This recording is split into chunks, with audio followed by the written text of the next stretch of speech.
Muhaye ikaze nanone kuri Bansi de Life TV. Uyu ni mwanya mwiza mumenyereye tubagezaho ibiganiro bitandukanye. Muri kumwe nanjye Dohote Uwimpuhwe. Ngira nti gira ubuzima kandi kwirinda biruta kwivuza. Turakomeje mu byigisho byacu byiza kandi nkomeje kubashima mwese ukuntu mukomeza kubana natwe n'ukuntu mudushyigikira. Abantu mukomeza kutubaza ibibazo, abatwandikira, abadukora like, abakora share, abakora subscribe, nukuri turanyuzwe ku bwanyu. Kandi nkomeza no kubasaba kugira ngo mukomeze mudushyigikire rwose kugira ngo turusheho gusangira ibi byiza.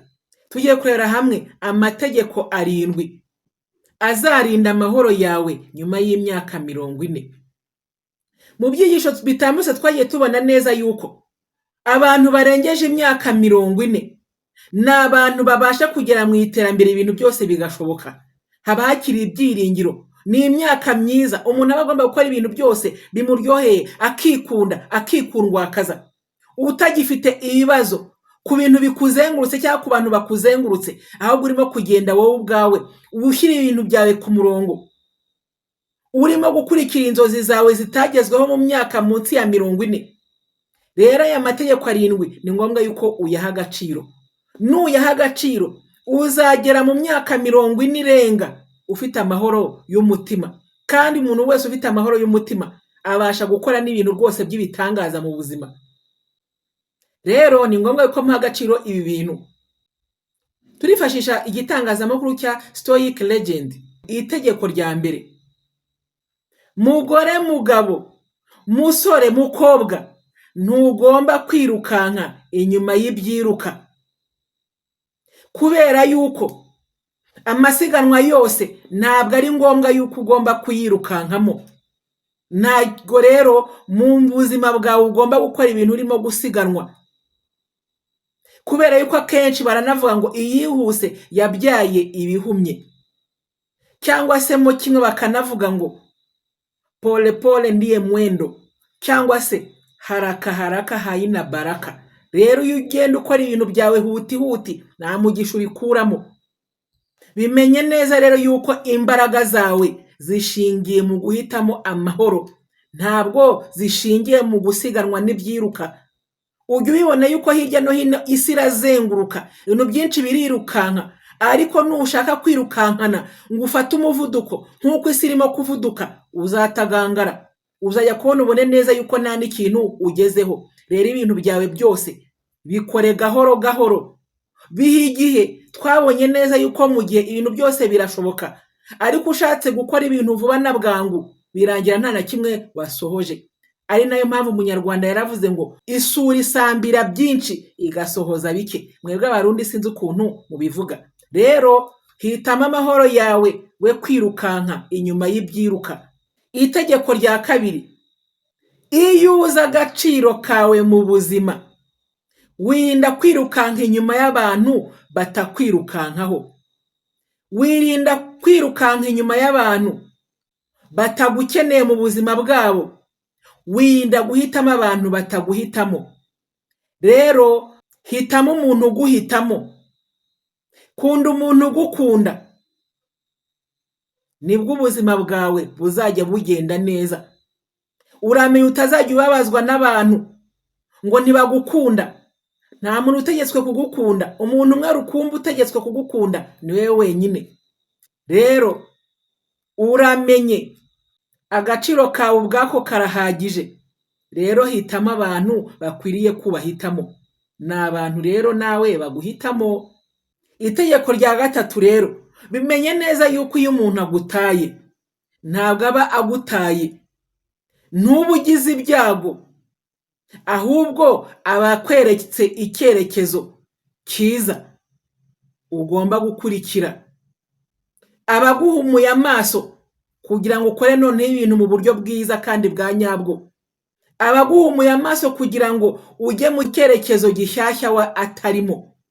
Bimenye neza rero yuko mu buzima iyo ibintu bigiye, iyo abantu bagiye baba bafunguye umuryango.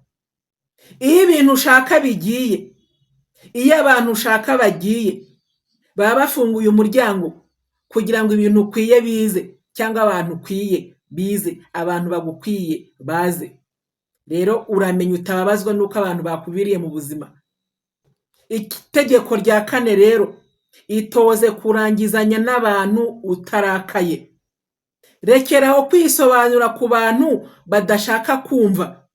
Rero aho kugira ngo wisobanure, hagarara usubire inyuma wigendere, kandi urangizanye n'abo bantu cyangwa n'uwo muntu mu mahoro yose, nta burakari nta mujinya, kubera yuko kugenda kwabo nibyo byiza ku buzima bwawe. 5 rero, iri tegeko riha agaciro.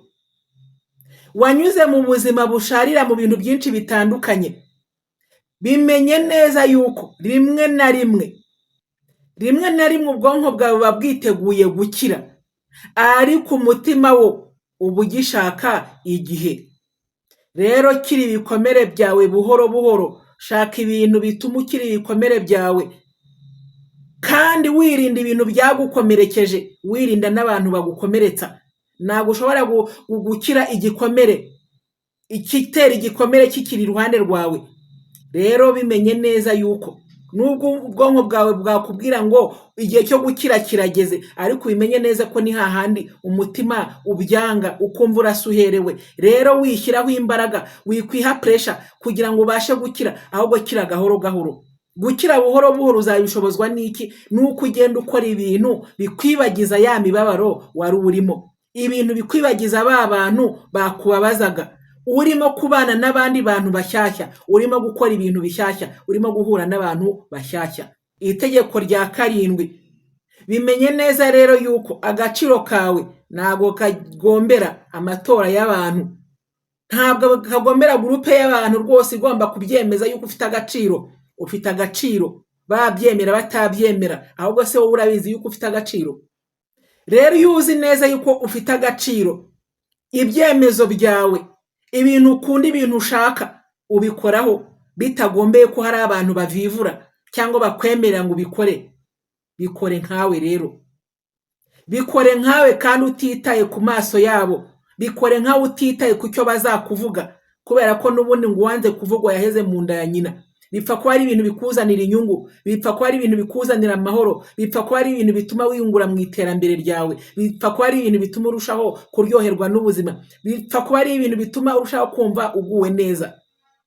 Kubera yuko rwose nubireba neza, ibintu byawe nta wundi muntu bireba uretse wewe wenyine.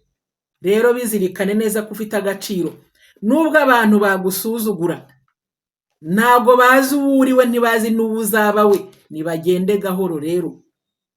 Itegeko rya 7, ntushobora guhindura ahahise hawe, ariko icyo washobora ni ukwemera ahahise hawe. Kubera yuko iyo wemeye ahahise hawe nibwo bwigenge. Ntabwo ukibabazwa n'ahahise hawe, ntukibabazwa n'abantu bakugarurira mu hahise hawe bavuga amagambo menshi ibyakubayeho, kubera yuko ntabwo ari byo bikugize, nta nubwo ari byo bituma uba wowe, ahubwo uwo uri we uyu munsi niwo ugomba guha agaciro, kandi uwo ugomba guha agaciro n'uwo ugiye kuba we, uwo witegura kuba we, uwo uzaba we mu minsi iri imbere. Rero nshuti zanjye, aya mategeko uko ari 7 yaha agaciro, bizatuma ubaho ubuzima bukuryoheye, bizatuma rwose nta muntu wongera kwikorera, kuko nta n'uzemerera uzaba wabakuye mu buzima bwawe abantu bose batari ngombwa yuko ugendana nabo. Ntabwo ari ngombwa yuko ugendana n'abantu bose, genda n'abantu bake ariko ba nyabo. Twabonye yuko abantu bishushanya muri kuno buzima, uramenye udakomeza kugenda n'abantu bakwishushanyaho, abantu b'indyarya, abantu b'ingambanyi. Gendana na bakeya, ariko nibinarimba gendana nawe wenyine, kuko ni wewe wenyine udashobora kuguhemukira. Wewe wenyine ntiwakwihemukira, abandi bose bashobora kuguhemukira, abandi bose bashobora kugusiga, ariko wewe ntabwo wakwisiga. Rero ni ngombwa yuko muha agaciro ibi bintu. Gendana n'aya mategeko mu buzima bwawe bwa buri munsi, waba uri umugabo, waba uri umugore, waba uri umusore, waba uri umukobwa. Nibwo mu gihe cy'imyaka yawe 40 uzaba uryohewe n'ubuzima, kuko wamenye ko ufite agaciro kandi wamenye no kwihitamo. Ese hari ikindi kintu ushobora kubambwira mu byo ntavuze? Yandikira muri comments. Niba uri mushya kwica no kora like, kora subscribe cyangwa se abone, kandi ukomeze gusangiza ibi byigisho inshuti n'abavandimwe. Byagiye kubana namwe, kumwe nawe Dorothée w'impuhwe, naho ubutaha muri video ikurikira. Bye bye.